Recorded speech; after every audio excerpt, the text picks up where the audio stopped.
kita berharap ya jangan terlalu lama lah memimpin gitu loh. 10 tahun terakhir itu paradigma apa ya, presiden itu sebagai kayak raja yang jauh tuh memang hancur sih seenggaknya kan. Supaya kelihatan orang rendah hati gitu kan di tempat sampah berfoto kan gitu. Itu pencitraan. Iya, iya.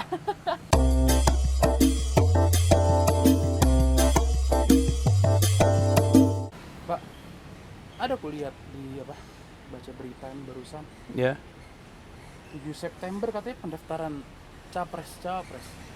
Cuma kayaknya apa ya, bosan 5 tahun kalau ngobrolnya cuma nama-namanya, terus nanti berantem lagi yang satu sama sana, gitu-gitu terus kayak agak bosan aku lama-lama, seenggaknya dari kalanganku ya, kayak bosan bahasa nama-nama terus aja.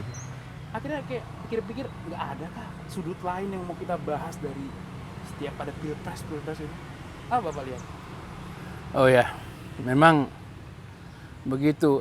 Tanggal 7 September nanti kan udah dekat ya. Itu akan mau pendaftaran capres ke KPU.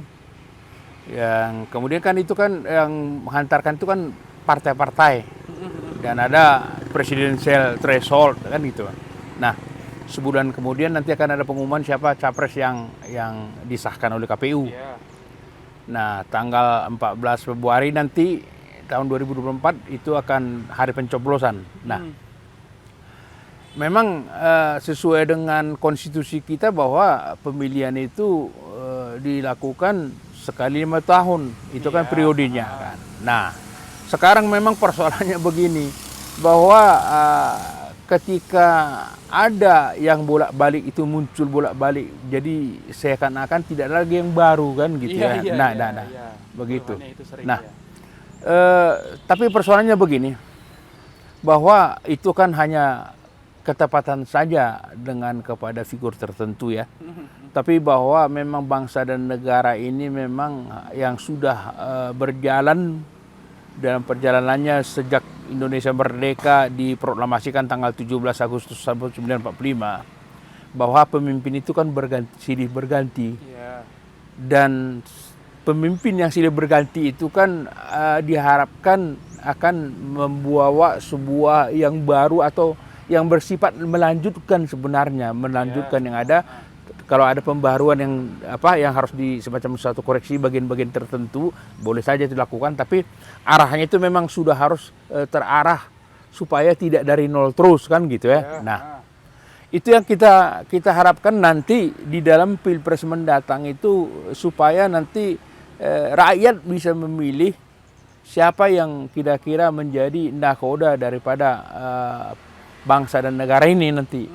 Karena kita harapkan ada menghasilkan pemimpin yang tetap berkesinambungan, bahkan mungkin kita harapkan kepada pemimpin yang lebih lagi ke depan gitu ya, sehingga kita bisa menjadi lebih maju lagi daripada seperti sekarang. Memang sekali 5 tahun itu seperti itu, kadang-kadang seperti membosankan ya, karena ketepatan saja itu orangnya. Tapi kalau seandainya nanti cuma karena isunya itu kan akhirnya jadi obrolannya klub A klub B doang gitu kan. Jadi ke figurnya itu mungkin aku rasa seenggaknya ya, yang dari rentang umurku lah, di rentang milenial ya 20, 30, 35 itu. Ini bukan Gen Z itu, sudah lewat. Ya antara milenial Gen Z lah itu akan peralihan. Peralihan itu. Karena ya itu balik lagi keluhannya kalau aku perhatikan ya, kayak bosan sama figur gitu sih, kayak politik itu jadi kayak diskusi figur aja gitu, kayak gini kayak apa, fans Korea grup band satu sama grup band lainnya, udah gitu aja kayak debat, grup band gue lebih ganteng gitu, enggak grup gue gitu aja gitu kan, bosan. Ya, apakah kayak bahkan mungkin di tahun ini gitu, di yang 2024 nanti apa ada Bapak lihat kayak ada arah yang baru? Kita sekarang kemungkinan bisa muncul ada 3 capres. Balik kayak dulu lagi berarti ya? 2 sebelumnya kan dulu kan pernah jadi 4 apa 5 itu ya. Hanya tahun 2014 itu yang 2, 2019 2 kan gitu ya. Nah, ini kemungkinan bisa 3 gitu loh. Jadi ya sebenarnya agak beragam, dan 2 itu dari kelompok yang baru yang belum pernah menjadi capres. Nah, itu Jadi kita sebenarnya tidak usang-usang amat atau tidak apa-apa banget karena ada yang calon yang baru gitu loh. Ya, dan kita juga berharap bahwa dengan adanya pemimpin-pemimpin baru itu mereka membawa suatu yang baru, yang lebih ide-ide baru lagi gitu loh. Kita berharap ya jangan terlalu lama lah memimpin gitu loh. Karena kalau 10 tahun sudah memimpin 10 tahun berarti 2 periode ya. Itu kan sudah kehabisan ide gitu ya. Nah, kita berharap ada pemimpin yang baru lagi yang datang, itu ada ide-ide baru yang lebih segar lagi kan begitu. Karena membangun negara besar yang seperti Indonesia ini kan penduduknya banyak, itu tidak mudah. Jadi tidak mudah. Memang seperti itulah. Tapi kalau memang kita hayati ya memang ya seperti itu. Kita berharap justru momentum ini harus benar-benar kita manfaatkan. Beda kalau di zaman dulu, di zaman bapak dulu, pemimpinnya itu ya itu terus calon tunggal kan, calon tunggal kan. Jadi yang pilih kan partai. Kemudian kita hanya milih partai dan kemudian partai milih calon tunggal kan. Calon tunggalnya sudah didesain begitu kan. Jadi ya terus terang bapak nggak pernah milih, golput terus. Dan terakhir jadi goltus, golongan tusuk semua, jadi tusuk semua dulu. Gitu. Nah, tapi setelah mulai reformasi, karena langsung memilih langsung, terutama yang memilih langsung ya semangat sebenarnya, berbeda dengan yang dulu itu gitu loh. Dan itu juga yang perlu perhatikan, maksudnya seenggaknya waktu yang di zaman reformasi kan ada perubahan paradigma seenggaknya dari apa arah bangsa lah gampangnya gitu ya. Dari cara yang relatif lebih, mungkin ada yang beberapa anggap kayak lebih feudalistik di zaman itu atau lebih oligarkis gitu. Bisa lah, termasuk lah itu. Dan seenggaknya setelah itu ya kita bisa debat lah masih atau enggak, tapi seenggaknya ada perubahan paradigma yang masif lah secara publiknya. Nah tapi kalau yang sekarang bapak lihat ada perubahan paradigma juga? Ya jelaslah berubah. Ya calon yang sebagian yang ini kan kalau nanti ada 3 ya 2 orang itu kan bukan dari kalangan elit atau bukan dari kalangan yang elit lah, entah dari apakah elit partai ataukah elit harta atau elit garis keturunan, enggak. Iya kan? Seperti yang 2 lagi yang muda sekarang itu memang dari bawah gitu loh. Jadi kita bisa melihat seperti sebelumnya kan Pak Jokowi juga itu kan dari bawah. Ya, orang yang mereka dari keluarga yang tergusur rumahnya gitu kan. Dan kemudian untung bisa kuliah di UGM. Satu alma mater kamu ya. Sama di UGM. Nah, jadi begitulah. Ternyata dia bisa memikirkan hal-hal yang baru yang demikian luar biasa menurut saya. Jadi makanya saya makin semangat. Dan iya seenggaknya terlepas 7 atau enggak sama presiden yang menjabat, aku perhatikan kalau kita lihat objektifnya aja 10 tahun terakhir itu paradigma apa ya, presiden itu sebagai kayak raja yang jauh tuh memang hancur sih seenggaknya kan. Kayak figur itu menjadi makanya bahkan berlomba-lomba belusukan kan, bahkan ya sekarang seenggaknya semua yang kampanye sekarang jadi belusukan semua. Mungkin ada kayak perubahan paradigma, jadi dari elitisme kepada turun kan. Ya itu kita lihat sekali. Bahkan yang sebelumnya yang dulu citranya elit pun sekarang ya, yang dulu kita melihat presiden itu tampil dengan jas dan dasi dan pakai peci gitu kan, berjalan dengan gagah dan tenang, dan kemudian turun dari mobil disambut dengan demikian kayak gitulah ya kan. Baru kemudian presiden dulu pernah juga nginap di lapangan, tetapi dengan membeli tenda yang berapa miliar harganya kan gitu kan. Nah tiba-tiba datang lagi presiden yang nginap lagi di tempat itu juga, tapi dengan tenda yang sederhana. Dan dengan cara yang sederhana yang bisa lah. Nah ini kita lihat ini karena memang latar belakangnya dia memang orang sederhana. Jadi ya dia bisa tampilkan seperti itu yang bukan bergaya elitis, bukan bergaya yang wah seperti seorang raja yang disambut demikian, enggak. Biasa-biasa aja. Walaupun paradoksnya kalau kita perhatikan yang elit, yang maksudnya yang citranya elit tuh malah mungkin kalau kita bisa bilang relatif nggak diperhatikan orang ketika mereka datang, tapi justru yang citranya bukan elit justru malah disambut kayak raja kan. Iya. Iya, justru Paradoksnya gitu dia terbolak-balik kan. justru di kampung kita di Sumatera, Yo, ramai banget. ya kan, itu presiden, wah ditunggu di depan rumah kita tuh, di apa itu, wah ditunggu sampai ke pasar semuanya, orang dari semua daerah datang gitu kan. Mau lihat aja, wah apalagi kalau punya kesempatan nyalam atau punya kesempatan berfoto, wah udah senang amat. Ya memang begitulah. Jadi, tapi itu pun tidak terjadi begitu saja. Ya. Karena rakyat di bawah itu kan yang grassroots itu kan mereka kan melihat dengan hati. Ya. Ya, mereka tidak bisa menganalisis seperti teoritis kita tidak. Mereka melihat dengan hati. Pemimpin ini apakah juga memiliki hati yang demikian mencintai rakyatnya? Kan mereka tahu itu, mereka lihat itu kan. Nah, jadi mereka menilai dan merasakan dengan hati. Itu yang terjadi. Jadi sehingga kita lihat di mana-mana, wah kayak gimana gitu, kayak seperti diuber segala macam, seorang pemimpin yang sangat luar biasa gitu. Kalau kita lihat ke NTT umpamanya, ke Papua, wah luar biasa sekali. Sama Sumatera ya, Sumatera Utara. Sumatera Utara di beberapa daerah itu terutama itu, waduh, di sekitar Danau Toba itu, berapa daerah tuh. Itu, ya begitu. Tapi rakyat sih yang menilai ya.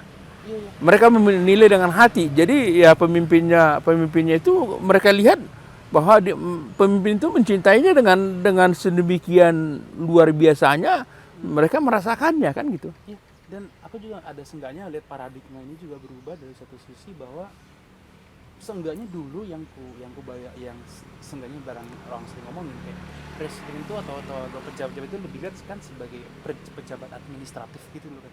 Tapi seenggaknya setidaknya adalah utamanya bahkan mungkin ya 5 tahun terakhir ini dan bahkan ke depan aku melihatnya seenggaknya cara pandang masyarakat secara umum itu lebih mencari kayak personifikasi Indonesia mungkin. Ya, dan memang seperti itu. Kita itu kan masih agak bergaya internasional kita itu bagaimana berhubungan, berinteraksi secara dekat dengan pribadi lepas pribadi atau dengan masyarakat banyak, kan itu yang sebenarnya kita sehari-hari ya. Dan kemudian pemimpin yang selama ini tidak terbayang dengan kita akan datang yang seperti itu, ternyata ada yang pemimpin seperti itu dan wah luar biasa gitu kan, orang pun kaget seperti itu kan gitu. Nah, berusaha bersalaman dengan presidennya di dalam keramaian begitu ya, presidennya itu pun menyalaminya pun sebenarnya bukan tanpa pengorbanan loh. Itu sakit loh tangannya itu, bisa ketarik-tarik gitu, dipencet kan. Yang mencet bukannya 100 kan, bukannya 1000 gitu loh. Dia salami semua itu. Gitu loh. Jadi seperti Pak Jokowi namanya kan. Dia memang orang dari dulu Bapak kenal dia memang seperti itu. Waktu di Solo ya, dulu Bapak kan ada kerjaan di Solo. Dan ada acara dulu Olimpiade.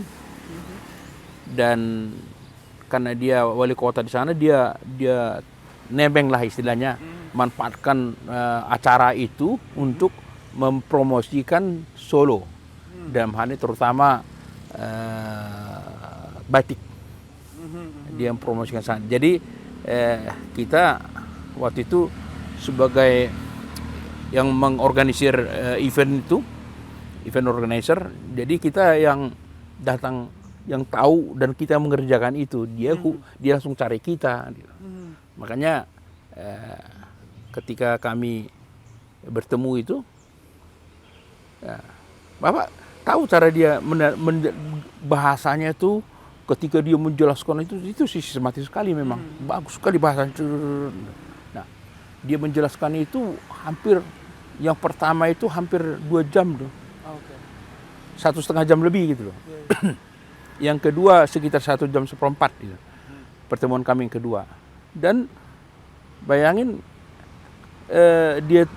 dia minta supaya digabungkan acara ini dan kita rancang sedemikian rupa, dan kemudian setelah kita rancang sedemikian rupa kita bikin begini. Nah, baru dijalankan kan. Nah, itu kan kreativitas dari pemimpin juga sebagai wali kota kan. Dia bagaimana menembeng di dalam kegiatan itu tanpa mengganggu acara, tapi bagaimana dia mempromosikan daerahnya kan. Itu batik Solo pada waktu itu. Nah gitu. Jadi, nah ketepatan lah di situ Bapak pernah kenal. Kita juga makan ya 2 kali. Tapi ada juga 1 kali makan rame-rame, jadi 3 kali lah di Solo itu. Begitu. Jadi kita punya tahu kira-kira gayanya, orangnya bagaimana, dia tidak berubah meskipun jadi presiden. Dan itu aku melihat sekarang ini memang tapi satu sisi aku melihatnya juga sebagai memang kultur Indonesia kali ya. Kan memang kultur Indonesia kan kultur yang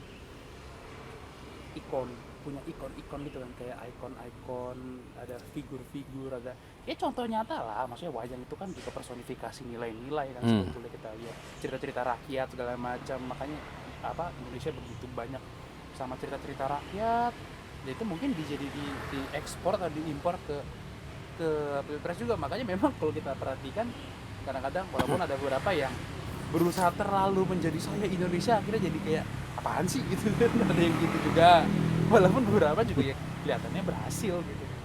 Tapi tapi kalau Bapak bilang apakah cara kayak gini sehat? Di dalam berkomunikasi dengan rakyat bisa, karena persoalannya begini loh ya.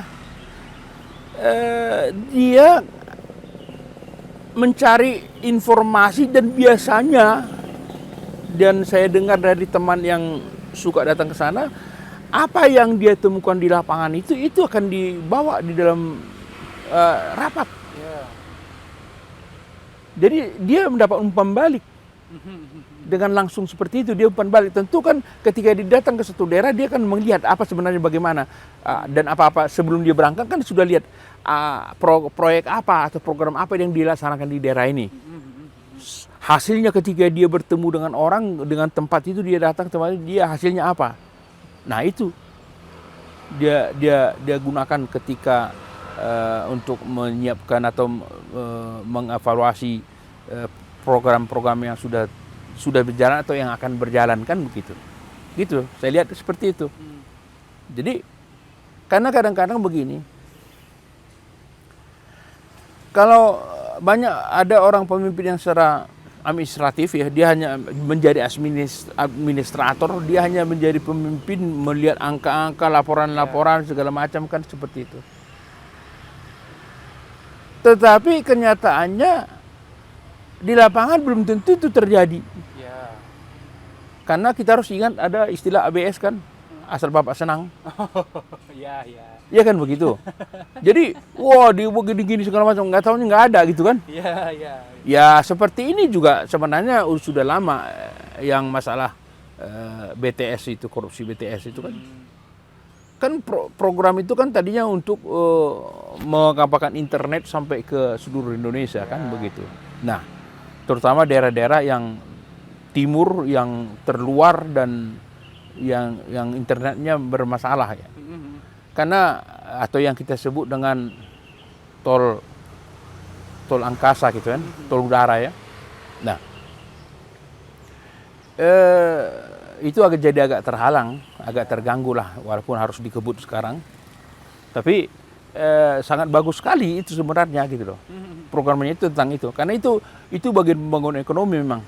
Tapi nantilah dalam topik dan pembicaraan lain lah kita bicarakan itu ya.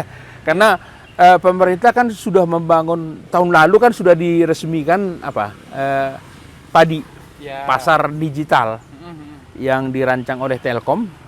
pasar digital itu untuk pasar bagi UMKM yang ada di Indonesia. Iya. Dan tadinya itu kan internet itu kan akan digunakan sedemikian rupa dan bisa beroperasional ke seluruh daerah-daerah terluar. Iya, iya, jadi pasar. Jadi virtual ya, gitu jadi daerah-daerah terluar yang tadinya barangnya tidak bisa dijual melalui pasar digital itu bisa dijual. Ya. Dan kemudian dengan sudah berjalannya selama ini tol laut, jadi kapal-kapal sudah bisa mengangkut hasil-hasil dari satu daerah gitu, walaupun daerah terluar pun sudah bisa gitu.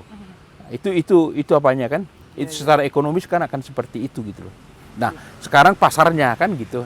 Nah, itulah pasar digital itu. Iya, iya, iya, memang kalau kita pikir-pikir, iya, iya. Aku nggak tahu apakah ini memang karena kultur Indonesianya aja, karena memang kayak tadi Bapak bilang juga, kalau data semata kayak nggak laku di Indonesia ya. Kalau cuman misalkan data doang, karena kayak butuh ada, aku melihatnya sebenarnya dari karakter orang Indonesia ya, ada butuh kayak koneksi gitu kan, koneksi batin gitu kan, makanya menggunakan, makanya isunya dulu yang paling sering digoreng kan masalah pencitraan kan. Ya itu pihak yang oposisi itu mengatakan itu pencitraan kan begitu. Ya boleh juga pencitraan kalau mau disebut pencitraan, tapi pencitraan dalam artian yang positif loh ya. Iya, iya. Bukan pencitraan tapi tidak mengerjakan apa-apa. Iya, iya. Dia mengerjakan suatu tapi dilihat orang dan dirasakan orang gitu loh. Dia naik citranya menjadi naik gitu loh. Jadi kan masih berbeda. Jangan ada orang yang bikin foto, bikin video di tempat sampah. Iya kan?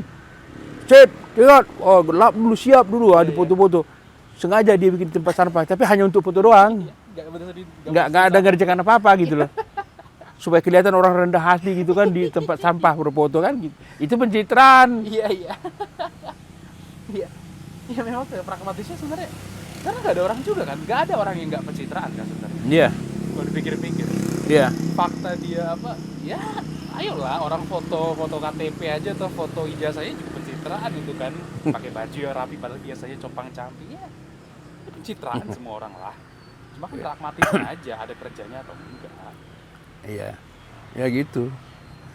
Itu. Jadi ada enggak kerjaannya, adakah prestasinya kan itu kan? Iya, iya. Jadi kemudian kalau toh pun ada satu momen dia datang ke satu tempat atau belusukan lah namanya, tapi adakah program yang sedang dikerjakan di situ kan itu kan? Jangan jalan-jalan ke satu daerah nggak taunya kayak belusukan padahal nggak ada kerjakan apa-apa di situ kan? Iya, iya. Ah itu kan jadi aneh kan gitu kan? Datang naik pesawat rombongan segala macam nggak taunya nggak ada kerjaan apa-apa. Tapi kalau ada dikerjakan kan enggak dong, memang wajar dia harus melihat, dia harus bagaimana progresnya sebuah kan gitu. Tapi apakah kultur figur itu masih akan berlangsung di Indonesia? Kayaknya dari rakyatnya sendiri sangat merindukan yang seperti itu dan itu belum pernah mereka alami. Ya, ya. Pemimpin yang seperti itu gitu loh, dan mereka belum pernah alami. Kita berharap ya mungkin masih dibutuhkan, mereka masih mencari figur yang seperti itu, ya kan? Karena terbukti presiden sekarang kan tingkat kepuasannya kan tinggi sekali. Nah ada yang 82, bahkan ada yang saya baca kemarin tadi mana itu sampai 90, ada yang 74 gitu, 82 jadi dipakai. Jadi tingkat kepuasannya itu sangat tinggi sekali. Padahal itu di masa akhir loh ya. Jadi berarti kalau ditanya berdasarkan tingkat kepuasan tadi, ya mereka suka yang begitu. Iya, iya. Nggak bisa dibilang benci. Ya nggak bisa. Ya kalau nanti muncul lagi orang seperti itu ya, senang. Iya, iya, iya, iya. Itu kelihatan dari situ ya. Iya, iya. Tapi kalau orang tingkat kepuasan atau tingkat apanya rendah gitu, nah berarti nggak cocok itu kan gitu. Iya. Iya berarti ya seenggaknya itulah yang kayak kurang dibahas orang, jarang mengakui bahwa Indonesia punya karakter cara pilih tertentu yang yang unik karena emang kulturnya seperti itu, kultur. Dan ya itu juga yang kuperhatikan sebenarnya dari cara pandangku pribadi. Aku melihat itu ada berangkat dari ya memang dari budaya wayang, budaya cerita rakyat, karena memang tokoh-tokoh itu kan. Ya oke, itu nggak akan hilang sih sampai kapan juga. Ya tapi ketokohan di wayang itu masih agak berbeda loh dengan yang sekarang. Iya. Karena yang dulu itu mereka dari bawah yang mau ke atas gitu loh. Iya. Jadi tidak ada bertemu seperti tadi ini, rakyatnya merindu ingin bertemu begitu, tapi pemimpinnya juga datang menemui gitu loh. Sehingga terjadi satu perjumpaan lah, encounter ya, perjumpaan. Jadi dengan rakyat itu gitu loh. Bersalaman dengan apa segala macam, ditanya, berfoto, senang sekali. Tembok itunya udah hilang. Iya, hilang. Oh, besok coba loh ada pemimpin yang gaya gimana kan.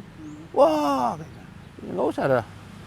Tapi nanti terlalu jauh kayak di DKI dulu, orang kan tiap pagi datang kan menyampaikan jam 7 pagi menyampaikan permasalahan-permasalahannya. Tiba-tiba ganti gubernur, nggak ada lagi tuh. Ada orang jadi kehilangan kan? Iya. Permasalahan-permasalahan yang di bawah itu tidak terangkat ke atas. Iya. Ya memang kalau bukan alasan keamanan, menurutku kalau ngikutin kultur Indonesia aja, istana presiden tuh harusnya nggak ada temboknya itu. Nah, nggak ada pagar gitu. Bapak punya ketepatan begini. Guru kepala kami, guru kepala SD itu saya sebut sekolahnya itu mau pengen ketemu atau melihat presiden. Pada waktu itu saya nggak usah sebut ya. Pada waktu itu mereka datang lolos daripada penjagaan, kira-kira begitulah. Lolos bukan penjagaan sebenarnya. Daerah itu sudah diumumkan rupanya tidak boleh lewatin dulu. Dari jam sekian sampai jam sekian. Nggak tahunya mereka masuk. Iya kan, sebenarnya mereka hanya berhenti aja kayak cari di warung di kedai lah di sana kan. Mau melihat nanti kalau pas lewat gitu kan. Nggak tahunya ketahuan mereka ada di situ. Datang keamanannya, pengawal, digampar. Kalau sekarang skandal tuh pasti itu. Langsung rame tuh di jurnalis digambar. Sekarang kejadian. Ya kan? Coba bayangkan dengan sekarang. Iya. Masa mau melihat presiden aja pun kayak begitu gitu loh. Iya. Ya kan? Iya. Mengerikan kan?